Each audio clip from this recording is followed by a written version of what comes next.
Hello and welcome to Daytime, presented by Lakewood Ranch. I'm Jerry Penacoli, and I apologize ahead of time for my froggy voice. I'm just getting over that awful, awful crud.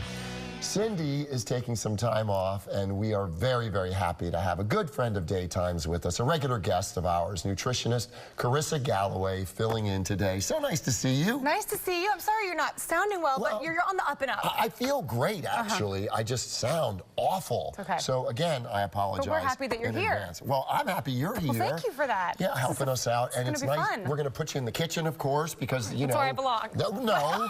Just kidding. Wow. No, I'm a dietitian, so I belong there to help give food Listen to what she said. Listen to her explanation. Just so you know, we don't get emails. Jerry thinks all women should be. No, I mean to give my food advice, but I will note my husband spends a good amount of time in the kitchen as well. So. First of all, let's talk about what you do, your day-to-day job. You're a registered nutritionist, dietitian. You just got married. I did in December, yeah. Congratulations. Thank you. Tell us how you guys got engaged, because it is a spectacular story. Yes, my husband now, Weston, is a very good surprise maker, if you will. And we met through running. We run a lot of races together. He is much faster than me, but he's very kind to run with me. And so we ran the Princess 10K at Disney.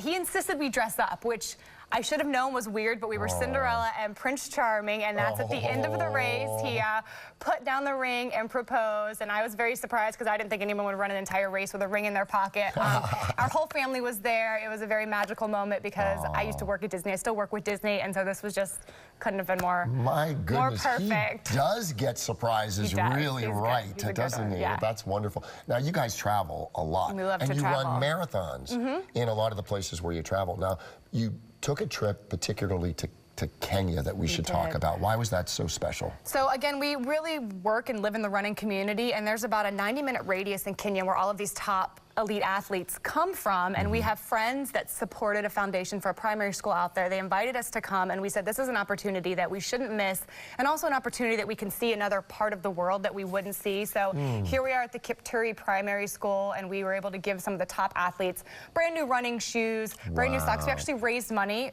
Our wedding, our gifts were to help support this foundation and do the donations. Oh my gosh. And it just was so, I mean, I say the word life-changing, and I don't mean that in an over-exaggerated way, to just really appreciate a simpler way of living and the joy that these kids had in just being able to see us and interact with us, and we brought them, you know, the new soccer balls and everything. Oh my gosh. And you raised money to help build an annex for them? Yep, so we built a kitchen. We helped move the stove and build a farther part of the kitchen because, Jerry, these kids walk 3 to 4 miles to school.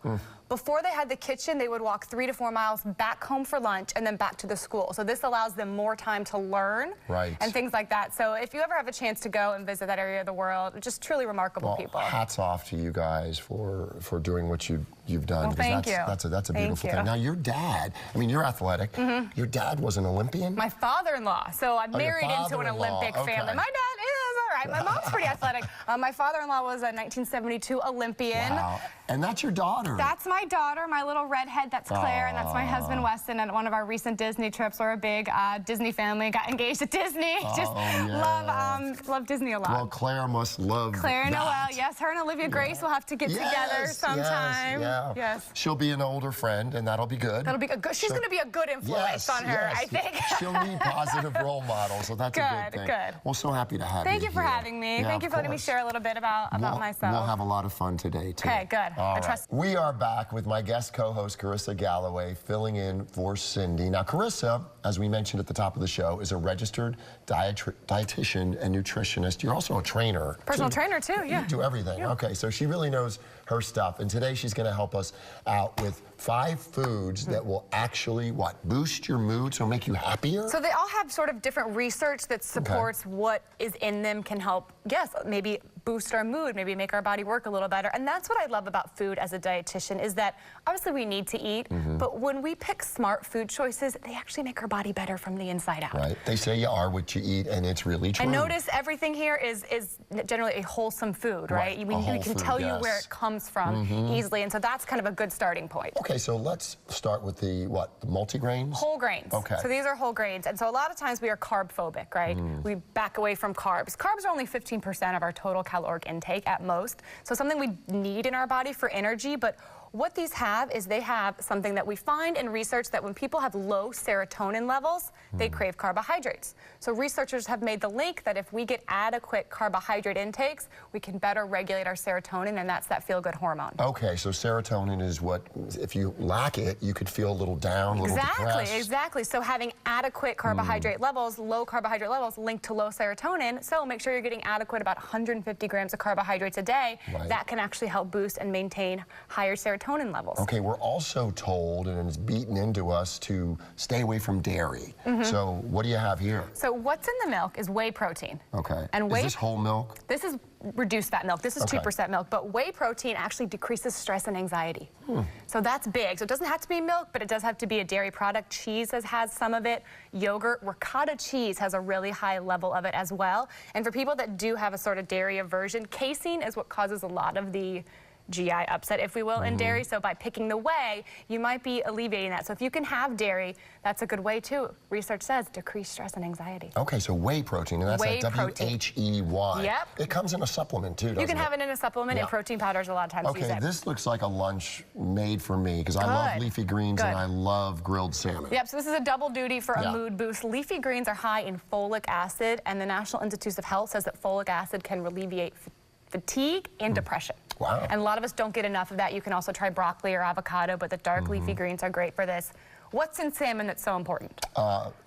Omega fatty acids. Omega-3. Omega-3 fatty acids. That's right, exactly. Good for our heart, Yes. good for fighting inflammation. They also say that they improve mood, improve memory, and again, alleviate mild depression. So why are we not getting enough of these? I know you are. Oh yeah, no, I probably have salmon twice a week. Is that enough? That's what you're supposed to have. Oh, good. You could bump it up. You could Ding, do it ding. more. Oh, okay. You could do better, Jerry. I believe in you. You can do better. So this is a great lunch to have. And finally, I brought chocolate.